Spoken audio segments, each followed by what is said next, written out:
creerán ni escucharán mi voz, etc. Y el Señor dijo, ¿qué es eso que tienes en tu mano? Una vara, Una vara. respondió Moisés. Échala en tierra, le dijo el Señor. Y él la echó en tierra y se convirtió en una serpiente, y Moisés huyó de ella. Éxodo 4. Debemos comprender que únicamente hay dos grados, Kedusá, santidad, o Sitra Achra, el otro lado. No hay ningún otro estado intermedio, sino que la misma vara se convierte en serpiente si es lanzada al suelo.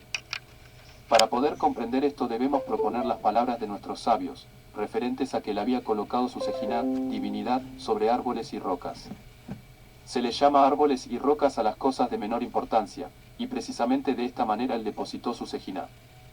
Este es el significado de la pregunta, ¿qué es eso que tienes en tu mano? La mano significa alcance, de las palabras, y la mano alcanza. La vara se refiere a que todos los alcances de uno se construyen sobre el estado de lo que es de menor importancia, que es fe por encima de la razón.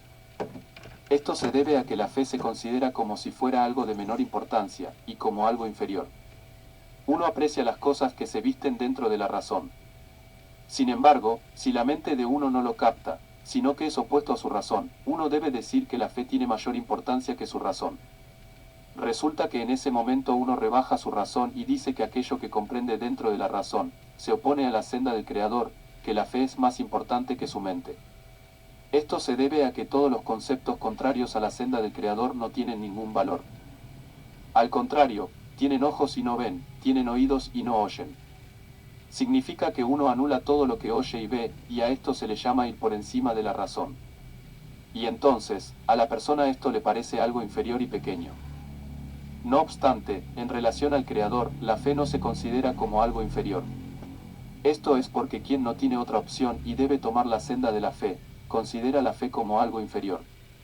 Sin embargo, el Creador podría haber colocado su Sejiná sobre algo que no fueran árboles y rocas, pero optó específicamente por este camino llamado fe. Él debe haberlo elegido porque es mejor y más exitoso. Vemos que, para él, la fe no es algo de poca importancia. Muy al contrario, este camino tiene muchos méritos, pero a ojos de los creados parece insignificante. Si la vara es lanzada al suelo y uno desea trabajar con un discernimiento más elevado, es decir, dentro de la razón, degradando el estado por encima de la razón, y este trabajo le parece insignificante, entonces la Torá y el trabajo de uno se convierten inmediatamente en serpiente. Este es el significado de la serpiente primigenia, y el significado de la frase, a todo aquel que se enorgullece, el Creador le dice, él y yo no podemos habitar en la misma morada. ¿Vio? El motivo es, como ya hemos dicho, que él ha colocado su Sejiná sobre árboles y rocas. Por lo tanto, si uno lanza al suelo el discernimiento de la vara y decide elevarse para trabajar con un atributo más elevado, eso es ya una serpiente. Aquí no hay punto medio, es la serpiente o Kedusá, ya que toda la Torá y el trabajo que uno poseía del discernimiento de la vara ahora han pasado al discernimiento de serpiente. Porque al discernimiento de la serpiente, que fueren mirar a la serpiente para poderse sanar, enseñándoles y dándoles a entender que había un problema bien grave aquí, que la arrogancia y la soberbia, el que se alza como una palmera, el que se alzan como una serpiente, todas erguidas y bien derechas, el Señor la mostró montado en el árbol de la cruz. Crucifiquen sus vicios, sus egos, las humanidades, porque la serpiente nos lleva a tener estos egos. Aquí es el bajar porque Dios no habita en un corazón soberbio. Serpiente. Es sabido que la Sitra Achra no posee luces. Por ende, también en la corporalidad, el deseo de recibir únicamente tiene carencias, sin nada que la llene. Y la vasija de recepción permanece por siempre, O sea, sin una llenado, vasija porque quien tiene 100, no desea solamente debe 200, recibir, etc. también Y de aportar. este modo, uno muere sin tener en sus manos ni siquiera la mitad de aquello que deseaba. Esto proviene de las raíces superiores. La crispas, La raíz de cáscaras. la clipá, cáscara, es la vasija de recepción, y no tienen corrección alguna durante los 6000 años. 1. Sobre ella se realiza el tzitsum, restricción, y de este modo quedan desprovistas de luces y de abundancia. Por este motivo, lo seducen a uno para que atraiga luz hasta su nivel, y algunas luces que uno recibe al estar adherido a la santidad, porque la abundancia ilumina en la santidad. Por lo tanto, cuando a uno Santidad, lo seducen hermanos. para que atraiga abundancia hacia su nivel, reciben esa luz. De sobre esta una forma persona, adquieren es dominio decir, sobre la persona, es decir, le dan satisfacción en el estado en que se encuentra para que no se mueva de allí. Por lo tanto, uno no puede avanzar bajo este dominio, porque no necesita un grado más alto. Y puesto que uno no lo necesita, no es capaz de hacer ni el más mínimo movimiento para cambiar de lugar. En ese estado uno no puede discernir si está avanzando en Kedusá o de la forma contraria. Esto se debe a que la Sitra Ahra le da el poder para trabajar con más fuerza, ya que ahora se encuentra dentro de la razón, y esto le permite trabajar en un estado que no considera inferior. Y entonces así uno... entonces, ¿dónde está la cadusa? Está dentro de la razón. Y esto le permite trabajar en el estado porque considera inferior y entonces así uno permanecerá bajo la autoridad de la Sitra Ayishá, que es el Espíritu Santo. Entonces, si usted resulta que de cualquier forma no tiene más alternativa que asumir el estado de fe suyo por encima de la razón, llamado vara, ya esta vara debe estar en la mano y no debe ser lanzada. A eso se refiere el versículo. La vara de Aarón tenía brotes. La vara de nosotros que debe estar en la mano, que es la vara, echarla en tierra, como le dijo él a Moisés. Entonces el Creador le dijo, ¿qué es eso que tienes en la mano? Una vara, échala en tierra. Y luego se convierte en una serpiente. Nosotros cuando echamos nosotros los pensamientos a la tierra, gloria al Señor, a esta materia, se nos va a convertir en egos, en egoísmos, en avaricias, en vanaglorias, en metemono. En cambio, cuando nosotros tiramos, por eso le dice él, tírala en tierra, para enseñarle a él de que lo que es formado de la tierra vuelve. Y que el que miraba a la serpiente sobre la vara era dando a entender, la vara es la humanidad. Y la serpiente, gloria al Señor, va a ser la que va a entrar la sanidad, el conocimiento. Uno permanecería bajo la autoridad de la Sitra Ahra. Para Para no que se uno no permanezca bajo el dominio de la Sitra Ahra, el Creador creó una corrección el según la pecado. cual si uno deja de lado el Sitra discernimiento de la Ahra vara, es el pecado. inmediatamente cae al de la serpiente. Uno cae de inmediato a un estado de fracasos y es incapaz de fortalecerse a menos que acepte de nuevo el estado de la fe llamado bajeza. O sea, Resulta que los fracasos bajarse en sí usted hacen del que uno vuelva orgullo, a aceptar el discernimiento de la de vara, las que es el soberbias. estado de la fe por encima de la razón. Este es el significado de lo que dijo Moisés, y no me creerán ni escucharán mi voz. Esto quiere decir que no querrán asumir el camino del trabajo de la fe por encima de la razón. Moisés ya Entonces lo el sabía. Creador le dijo, ¿qué es eso que tienes en tu mano? Échalo a Una tierra. vara, échala en tierra, y luego, se convirtió en una serpiente. Esto significa que no existe un estado intermedio entre la vara y la serpiente. Es para saber si uno se encuentra en la Kedusá o en la Sitra Ahra. Resulta que, de cualquier forma, no tienen más alternativa que asumir el estado de fe por encima de la razón, llamado vara. Esta vara debe estar en la mano, y no debe ser lanzada. A esto se refiere el versículo, la vara de Aarón tenía brotes. Quiere decir que todos los brotes que uno consiguió en su servicio al Creador estaban basados concretamente en la vara de Aarón. Esto significa que Él quiso darnos una señal para que podamos saber si transitamos por el camino de la verdad o no. Él nos dio una señal para conocer solamente las bases del trabajo, es decir, sobre qué base Este uno trabajo está de su trabajando. base está en la Si Kadusá, su que es base la está en la sabiduría, vara, la es santidad. Kedusá, santidad, y si la base está dentro de la razón, esta no es la forma de alcanzar la Kedusá. El Espíritu Santo no se Sin alcanza embargo, con orgullo. en el trabajo en sí, es decir, en la Torá y en la plegaria, no hay distinción entre aquel que sirve al Creador y aquel que no lo hace, pues aquí ocurre lo contrario. Si la base se encuentra dentro de la razón, o sea sobre la de conocimientos y recepción, el cuerpo proporciona el combustible necesario para trabajar, y uno puede rezar y estudiar con más persistencia y entusiasmo, ya que se basa en la razón. Sin embargo, cuando uno toma el camino de la Kedusá, cuya base es el otorgamiento y la fe, necesita gran preparación a fin de que la Kedusá le ilumine. Con el Espíritu Santo. Sin la preparación, el cuerpo no le da fuerza para trabajar y siempre debe esforzarse al máximo, ya que la raíz del hombre es la recepción y dentro de la razón. Y la recepción de la raíz del hombre es la recepción es solamente quiero recibir y que me den todo, pero yo no trabajar con lo de la fe con Dios, y su trabajo se basa en el nivel de otorgamiento. Otorgo tanto frutos buenos de lo que aprendo de Él y por encima de la razón llevo es la fe. Entonces necesitaré constantes esfuerzos para no caer en la raíz de recepción que está en uno y dentro de la razón. O sea, el racionamiento materia, que es el raciocinio de uno, y que yo debo de recibir y regalos y qué alegría que recibo y recibo, y nunca yo hago méritos de también dar. También dar, si no tengo para dar regalo, lo hago con el amor y lo hago con el servicio al temor de Dios. Lo hago también con mi esposo, mostrándole ese amor, esa negación de que él va y trabaja duro, porque el esposo, la pareja va y trabaja duro, y hay mujeres que también trabajan duro y vienen y traen al servicio a la casa, entonces ambos se deben de estimar, respetar y ayudarse. Gloria al Señor. Aquí una máxima también dice de que si está avanzada el Espíritu Santo en nosotros, la fe se arraiga más cuando Razón. aprendemos Por a lo no andar tanto, con la si razón, el sino con la trabajo de uno palabra se del basa en Señor. cuestiones mundanas, siempre puede encontrarse bien. Pero si su trabajo se basa en el nivel del otorgamiento y por encima de la razón, necesitará constantes esfuerzos para no caer en la raíz de recepción que está en uno y dentro de la razón. Uno no debe distraerse ni por un momento, de lo contrario caerá en su raíz mundana, llamada polvo, como está escrito, porque polvo eres y al polvo regresarás.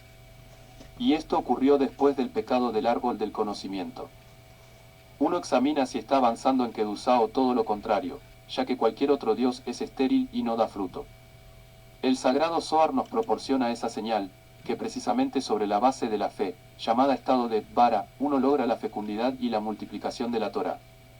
Este es el significado de la vara de Aarón tenía brotes, los brotes y todo lo que crece viene específicamente a través de la vara. Por lo tanto, del mismo modo que uno se levanta cada día de la cama y se lava para purificarse de la suciedad de su cuerpo, debe también librarse de la suciedad de la clipá, para examinar si su discernimiento de la vara es pleno. Este análisis debe ser constante, y si uno se distrae, inmediatamente cae bajo la autoridad de los Sitra Ahra, llamada recepción para uno mismo. Queda totalmente esclavizado por ellos, pues se sabe que la luz crea el cli, y por eso, en la medida que uno trabaja con el fin de recibir, en esa misma medida uno necesita solamente el anhelo de recibir para sí mismo, y queda alejado de todo lo referente al otorgamiento. Ahora podemos comprender las palabras de nuestros sabios, sed muy, muy rebajados. ¿Por qué esa redundancia al decir muy, muy? Es así porque al haber sido honrado una vez, uno empieza a necesitar de él. Primero, uno recibe el honor no porque desee disfrutar de ese honor, sino por otros motivos, como la gloria de la Torá, etc. Uno Él tiene es certeza de estudio de este escrutinio escrutinio, puesto puesto que que se sabe que no sabe tiene que es deseo de honor en absolutamente absoluto. la fe en la Por palabra de consiguiente, Dios. es razonable pensar que a uno se le permite recibir honor. Sin embargo, todavía está prohibido recibir porque la luz hace la Hace la vasija. vasija y por lo Por lo tanto, si la tanto, luz nos después de hace recibir nosotros, honor, uno se vuelve necesitado de honor, y entonces ya queda bajo necesitamos, su dominio y es difícil librarse de él. entonces no es necesitar A honor, dar consecuencia uno honor, adquiere su propia nosotros realidad y ahora dar. resulta difícil anularse ante el Creador, puesto que a través del honor uno se convierte en una entidad separada y para poder... ¿Y por qué no nos anulamos del Creador? Porque siempre vamos a estar necesitando del Creador cuando nosotros renunciamos a el honor. No queremos honores para nosotros, queremos dárselo nosotros Poder al obtener Creador. adhesión, debe anular su propia realidad por completo. Por eso decimos muy, muy. La expresión muy se refiere a que está Es prohibido prohibido recibir honor recibir para sí honores para mismo, sí mismo, y el otro muy significa que incluso cuando la intención de uno no sea para uno para uno mismo, de mismo. todas formas queda prohibido recibir. No son palabras propiamente dichas, sino combinaciones de 3 letras arameas que te conectan con una corriente espiritual infinita que funciona a nivel del ADN del alma. Los nombres te ayudan a liberar tus poderes divinos y lograr el control de tu realidad física. Es en el relato bíblico del Mar Rojo, en el capítulo 14 del libro del Éxodo, donde los versículos 19, 20 y 21 relatan esta historia. Cada uno de ellos contiene 72 letras. Aquí se encuentra codificada y oculta una tecnología tremendamente poderosa, que se forma tomando una letra de cada versículo y armando así las 72 combinaciones únicas de las letras hebreas que crean una vibración espiritual que sirve como antídoto poderoso en contra de la energía negativa del ego humano y actúan como índice a unas frecuencias específicas espirituales. Cada una de las 3 letras tiene una función particular. La primera es una carga positiva, la segunda es una carga negativa y la tercera es un cable a tierra. Juntas forman un circuito de energía que se transmite directamente a tu alma.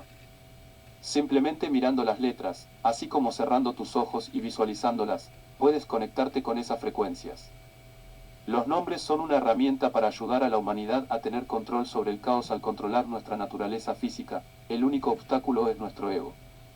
Solo al superar nuestro ego desde sus propias fundaciones nos trae control sobre el mundo físico, y ese es el propósito de los instrumentos que son los 72 nombres. Los 72 nombres de Dios y su significado. Cada uno de los 72 nombres de Dios se recorre visualmente de derecha a izquierda. Uno viaje en el tiempo. Deshacer crímenes pasados para que desaparezcan sus efectos dolorosos de nuestras vidas y de las vidas de los demás. Este nombre nos provee de un ingenioso aparato para viajar en el tiempo. La ciencia nos dice que por cada acción hay una reacción igual y opuesta, por cada causa hay un efecto.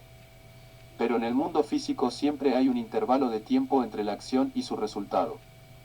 La cadena de causa y efecto puede ser de 10 minutos, 10 días, 10 meses, 10 años o hasta de 10 vidas. Pero los efectos de nuestro comportamiento regresan a nosotros en toda su medida. Creemos equivocadamente que lo bueno no tiene recompensa, que el mal queda sin castigo y que la vida carece de justicia verdadera. Esto ocurre porque el recuerdo de nuestras acciones positivas y negativas se desvanece con el tiempo, y cuando sus efectos demorados aparecen, los vemos como simples eventos casuales. Incluso, las palabras poco amables ponen también en movimiento el principio de causa y efecto. La tecnología para volver a la causa original antes de que sus desagradables efectos aparezcan existe en este nombre único. Físicamente regresaremos en el tiempo y nos... Importante batalla de la historia de la humanidad, el conflicto contra nuestro propio mal de ojo y el de los demás. Una persona que posee mal de ojo lleva consigo el ojo de la fuerza negativa destructora, por ello se le llama destructor del mundo, y la gente debe de estar en guardia contra ellos y no acercárseles, para evitar ser lesionados por ellos. Los ojos poseen poderes tremendos. El ojo humano tiene la capacidad de transmitir tanto energía positiva como negativa. El término mal de ojo se refiere a los vistazos negativos y miradas resentidas que recibimos de la gente que da cabida a sentimientos destructivos contra nosotros. Al mal de ojo se le atribuyen muchas de las desgracias de cada día. Igualmente, cuando lanzamos mal de ojo contra otras personas creamos una apertura mayor en nosotros mismos, atrayendo aún más miradas negativas y los efectos dañinos que las acompañan. Nos volvemos más vulnerables a medida que nuestras defensas espirituales son debilitadas. El mal de ojo hace un daño igual al que lo lanza como al que lo recibe. Meditación. Nuestro propio deseo de echar mal de ojo a otros es disminuido. Un escudo de energía positiva nos envuelve, ofreciendo protección contra vistazos negativos, miradas de envidia y malas intenciones de otros. Libra. 6. 1. 30. Sentimos que nuestra piel hormiguea, que se nos para el vello de la nuca, o sentimos inquietud al entrar en un lugar, usualmente es el resultado de las fuerzas negativas en nuestro medio. Este nombre neutraliza esas fuerzas. Cuando nos mudamos a una nueva casa o establecemos nuestro negocio en un lugar nuevo, nos afecta cualquier actividad negativa de quien previamente ocupó ese espacio. La maldad y la negatividad dejan un residuo. Para que usted Cuando sepa nos que hay encontramos ante presencias su malignas. presencia, estos restos de En cada negatividad lugar que han donde usted se quedado meta, impactan donde estuvieron dramáticamente en nuestras otros vidas. personajes, Incluso, y los que podemos incluso no sentir en la sabemos mesa de algún restaurante si los clientes que cuántas estaban allí cosas sentados antes que practicaron. nosotros eran personas extremadamente desagradables. hasta en mesas de restaurantes. Cuando todo vaya mal en donde el usted se hogar o en sienta, el trabajo, frecuentemente nos el damos culpable cuenta. oculto es el residuo de maldad. ¿Quién estuvo ahí? La vida es suficientemente caótica y frenética tal y como es. En Hasta su verdad, cama nadie debe necesita de cuidarlo a más usted, que no poderes se le acueste perversos que cualquiera ni se le descarrilen sus siente esfuerzos cualquiera. cotidianos. Puede ser Este nombre muy purifica amada lugares por y usted. espacios donde persisten vestigios de maldad, perversidad y oscuridad espiritual. Todas las fuerzas negativas son expulsadas de cualquier lugar donde habitemos. La luz de este nombre desactiva la energía negativa y limpia nuestro entorno. Ain. 12. Amor incondicional. Es la letra Ain. Ain. H-I. H-I. Capricornio. Como a ti mismo, todo lo demás es comentario. Amar a nuestros vecinos o a nuestros enemigos no tiene nada que ver con la moral o la ética. El amor es un arma formidable para promover nuestra causa en la vida, la cual es simplemente obtener alegría y satisfacción verdadera. En otras palabras, Nos nos beneficia. beneficiamos. El amor es un arma de luz, tiene el poder de erradicar todas las formas de oscuridad. Esta es la clave. Cuando ofrecemos amor, incluso a nuestros enemigos, destruimos su oscuridad y su odio, los cuales son la razón por la que se convirtieron en nuestros enemigos. Lo que es más, arrojamos fuera de nosotros la oscuridad que tenemos dentro. Lo que quedan son dos almas que ahora reconocen la chispa de divinidad que ambas comparten. Este nombre también despierta el amor en nuestro cónyuge, amigos, familia y por nosotros mismos. Lamed. Después de todo, solo podemos tierra. Compartir lo que poseemos. Letra 13. Por lo tanto, no podemos amar a nuestro vecino o a nuestro cónyuge si no poseemos amor a nosotros mismos. Usemos este nombre para disolver cualquier animosidad y amargura que pudiera surgir después de una discusión con seres amados. Meditación. Meditación. En la palabra de Dios. Igual atrae a igual. Emulando el amor incondicional del Creador por toda la humanidad, traemos amor a nuestra propia vida. Creamos armonía entre nuestro ser y los demás, y entre la humanidad y el mundo natural. 3. El cielo en la tierra. Yud, Lamed, Zayin, Lamed, Lamed, Zayin, Yud. YUD. Puede resultar difícil de creer, pero el caso e incluso la muerte son distracciones temporales de este mundo físico, necesarias para el juego de la vida. Nuestro verdadero propósito es tener felicidad sin fin y existencia eterna. Nosotros podemos crear el cielo en la tierra. El concepto del cielo en la tierra se refiere tanto a la paz individual como a la global. Este mismo principio también es verdadero con relación al concepto del Mesías. Hay un Mesías personal y un Mesías universal. Amén, así es. Primero debemos lograr nuestra propia liberación y recuperación internas a través de la transformación personal. Debemos lograr un estado de Mesías dentro de nosotros mismos. Solo cuando la transformación individual en el mundo alcance la masa crítica, la paz universal, la armonía y un Mesías global se materializarán ante nuestros propios ojos. Visto de este modo, el Mesías global no es un salvador, sino más bien un sello y una señal de que suficientes individuos han transformado sus vidas y a su vez a nuestro mundo. Es Mesías en nosotros. Todo, incluyendo nuestro destino de disfrutar el cielo en la tierra, comienza y termina con nuestra propia conducta individual. Con Mesías. Este nombre acelera el proceso en cada nivel. Explicaba al cuerpo del Señor, en el que también presenta los casos de los dos ladrones. Capítulo 1. Soy José de Arimateas, que suplicó a Pilato el cuerpo del Señor Jesús para ser enterrado, y que por esta causa fue encarcelado por los judíos asesinos y luchadores contra Dios, que también, cumpliendo la ley, por Moisés mismo se han convertido en participantes en tribulaciones y habiendo provocado la ira de su legislador, sin saber que él era Dios, le crucificó y le hizo manifestar a quienes conocían a Dios. En aquellos días en que condenaron al Hijo de Dios a ser crucificado, 7 días antes de que Cristo sufriera, 2 ladrones condenados fueron enviados desde Jericó al procurador Pilato, y su caso fue el siguiente. El primero, llamado Gestas, ejecutó a viajeros asesinándolos con la espada, y a otros los expuso desnudo. Colgó a las mujeres por los talones, con la cabeza baja, les cortó los pechos y bebió la sangre de los miembros de los bebés, sin haber conocido nunca a Dios, sin obedecer las leyes, siendo violento desde el principio y cometiendo tales actos. Y el caso del otro fue el siguiente, se le llamaba Demás, y por nacimiento era Galileo y tenía una posada. Atacaba a los ricos, pero era bueno con los pobres, un ladrón como Tobit, porque enterraba los cuerpos de los pobres. Tobit 1, 17-18 y se dedicó a robar a la multitud de judíos, y robó la ley misma en Jerusalén, desnudó a la hija de Caifás, que era sacerdotisa del santuario, y se llevó de su lugar el misterioso depósito que Salomón había depositado allí. Así fueron sus acciones. Y Jesús también fue tomado el tercer día antes de la Pascua, por la tarde.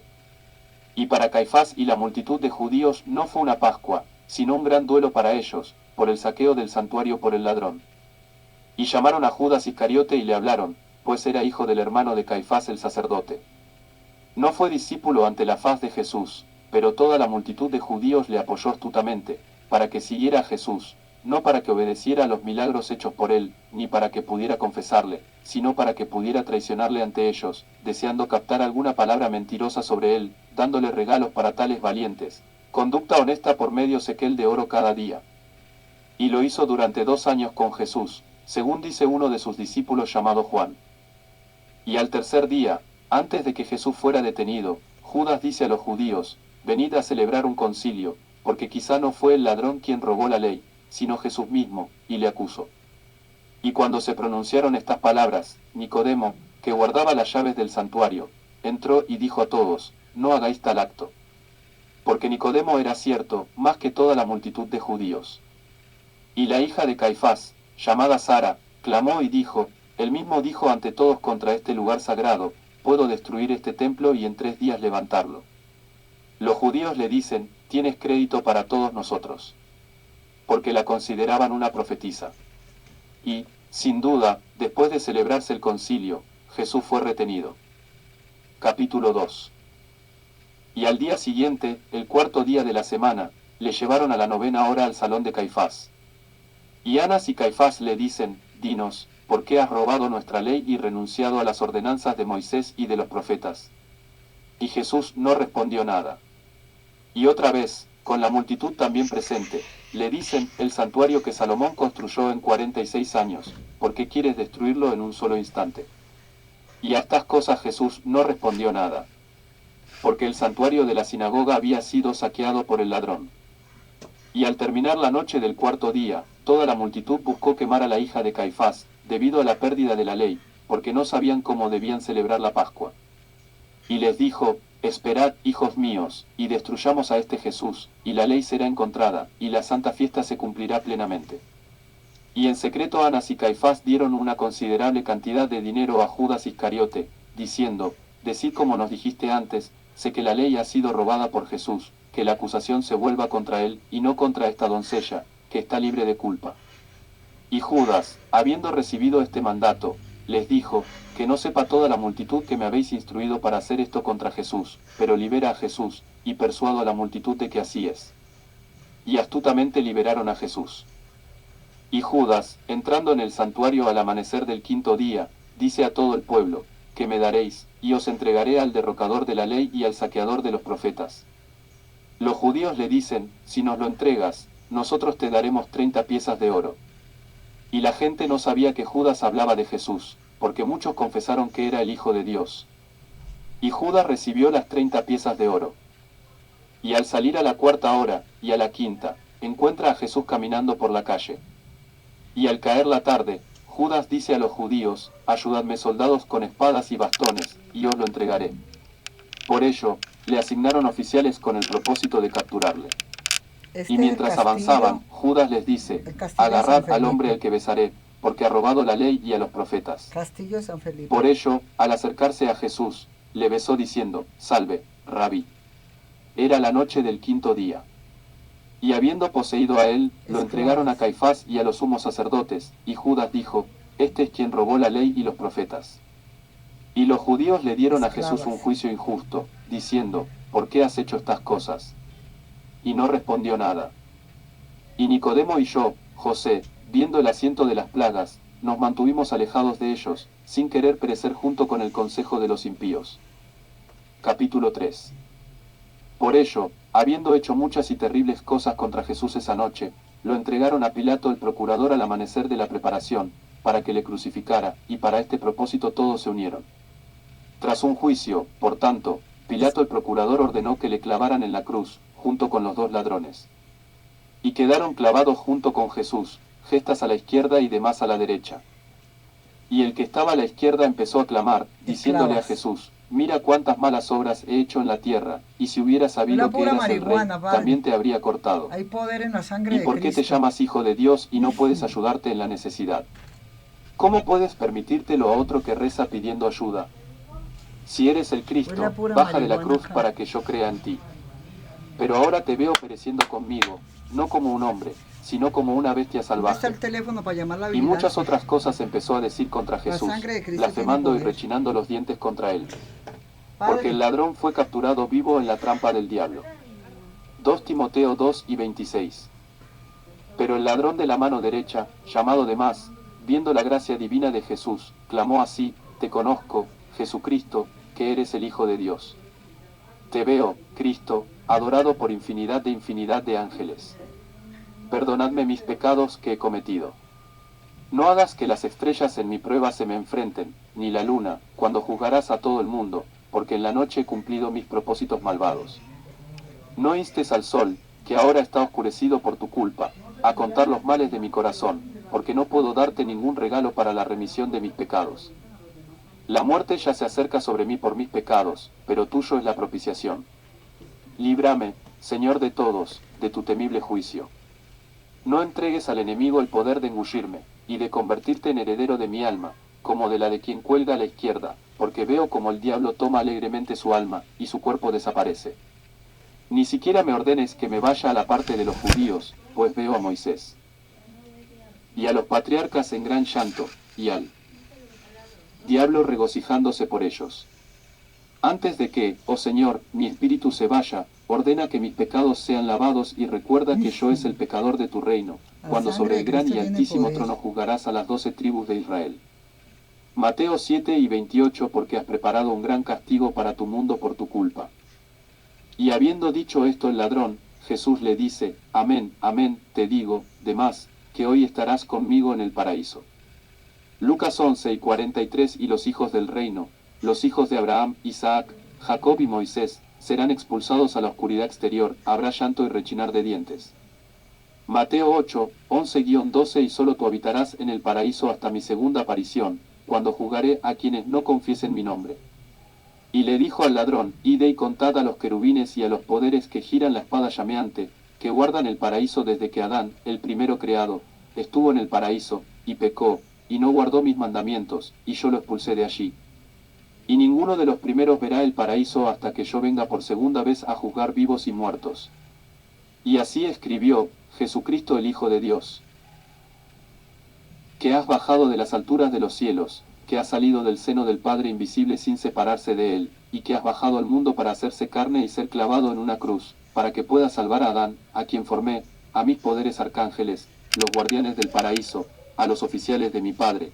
Quiero y ordeno que aquel que ha sido crucificado conmigo reciba la remisión de los pecados por mi vía, y que él, habiendo puesto un cuerpo incorruptible, debería ir al paraíso y habitar donde nadie ha podido habitar jamás. Y, he aquí, después de decir esto, Jesús entregó el Espíritu en el día de la preparación, en la 9ª hora. Y había oscuridad sobre toda la tierra, y por un gran terremoto que ocurrió, el santuario se vino abajo, y el ala del templo. Capítulo 4. Y yo, José, supliqué el cuerpo de Jesús y lo puse en una tumba nueva, donde nadie había sido puesto. Y del ladrón de la derecha no se encontró el cuerpo, pero de él a la izquierda, como forma de dragón, también lo era su cuerpo. Y después de haber suplicado al cuerpo de Jesús que lo enterrara, los judíos, llevados por el odio y la rabia, me encerraron en prisión, donde los malvados eran retenidos bajo contención. Y esto me ocurrió la noche del sábado, cuando nuestra nación transgredió la ley. Y, he aquí, esa misma nación nuestra soportó tribulaciones terribles en el sábado. Y ahora, en la noche del primero de la semana, a la 5ª hora de la noche, Jesús viene a mí en la prisión, junto con el ladrón que había sido crucificado con él a la derecha, a quien envió al paraíso. Y había una gran luz en el edificio. Y la casa estaba colgada por las 4 esquinas, y el lugar se abrió, y yo salí. Entonces reconocí a Jesús por primera vez, y de nuevo al ladrón, trayendo una carta a Jesús. Y mientras íbamos a Galilea, brilló una gran luz, que la creación no produjo. Y también con el ladrón había una gran fragancia del paraíso.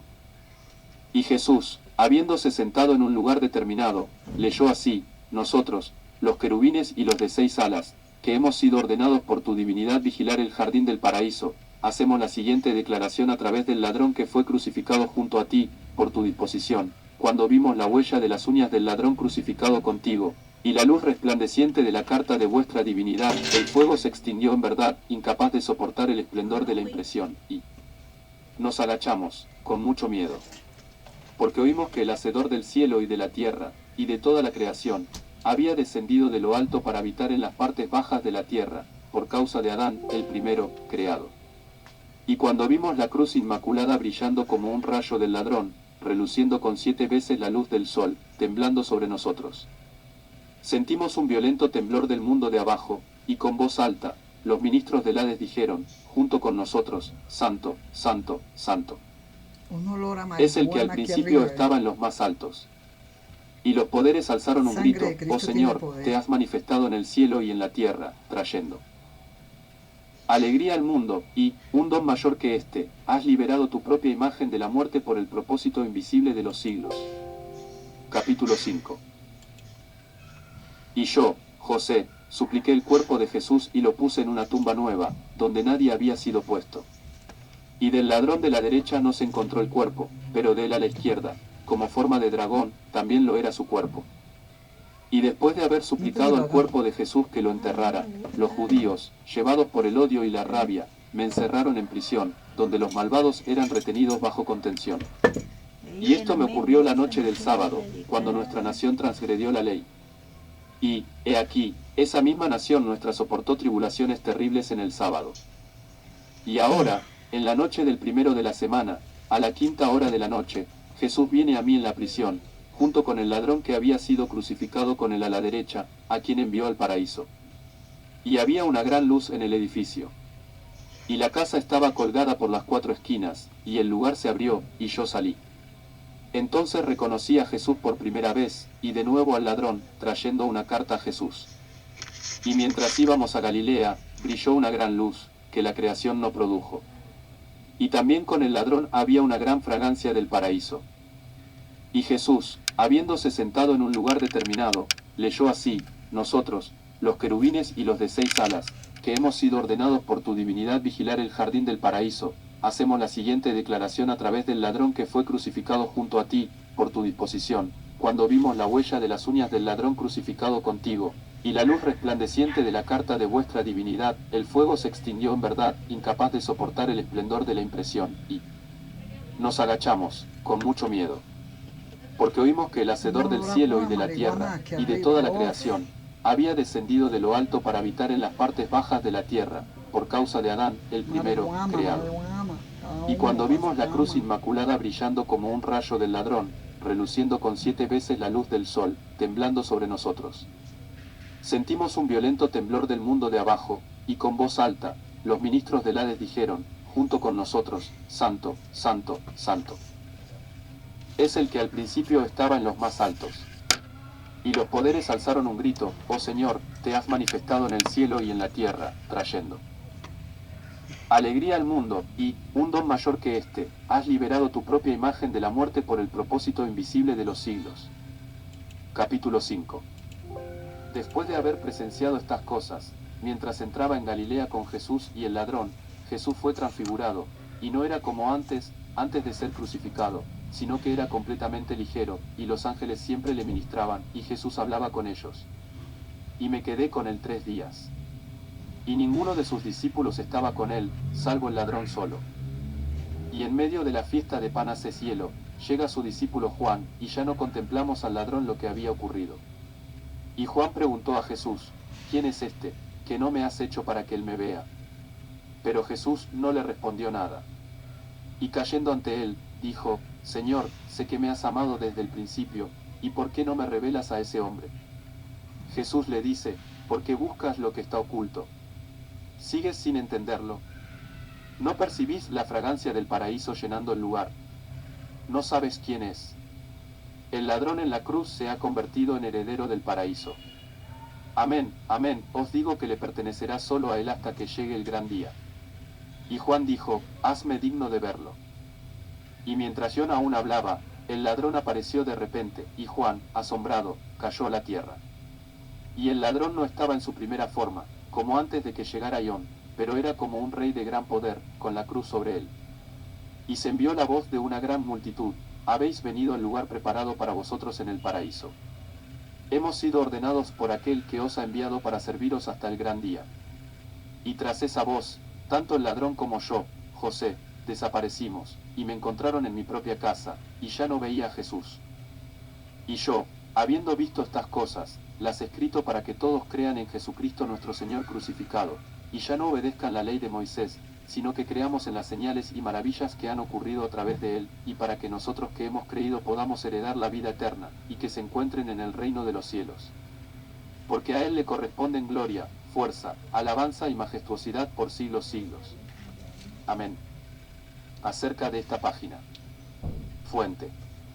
Traducido por Alexander Wald. Supremos señores de este universo, Comprendieron que avanzaba la primera edad o época glacial para este globo en formación, dieron las órdenes de comenzar los ensayos para formar los ectoplasmas que pudieran luego adaptarse sin nuevas dificultades al cuerpo astral y etérico de los espíritus que debían formar las primitivas razas humanas en el planeta. Las épocas invertidas en tales ensayos no pueden precisarse con exactitud, pero la lógica misma permite suponer que fueron extremadamente largas, dado el principio fundamental de que la naturaleza no procede a saltos sino con una lenta y constante transformación hacia la perfección.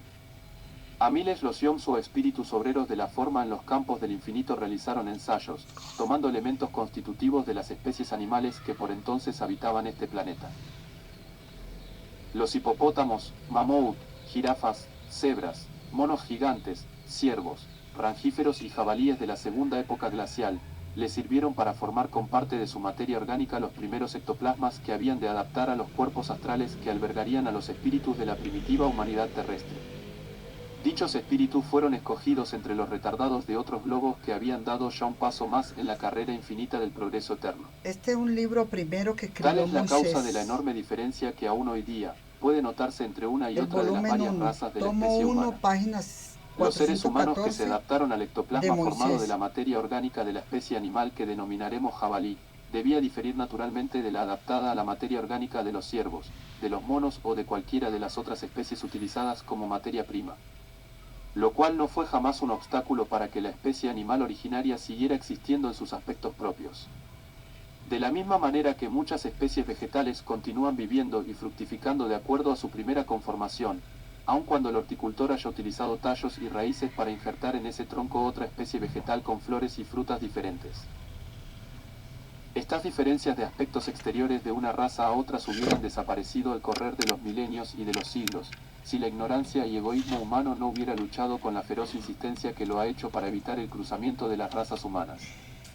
El orgullo y fanatismo hacía creer a los hombres primitivos que su raza era superior a las otras y se castigaba con pena de muerte al que mezclaba su sangre con la de otra raza, y este espantoso error que aún hoy perdura en muchos pueblos es la causa de que aún subsisten esas diferencias, cuyo origen acabamos de mencionar.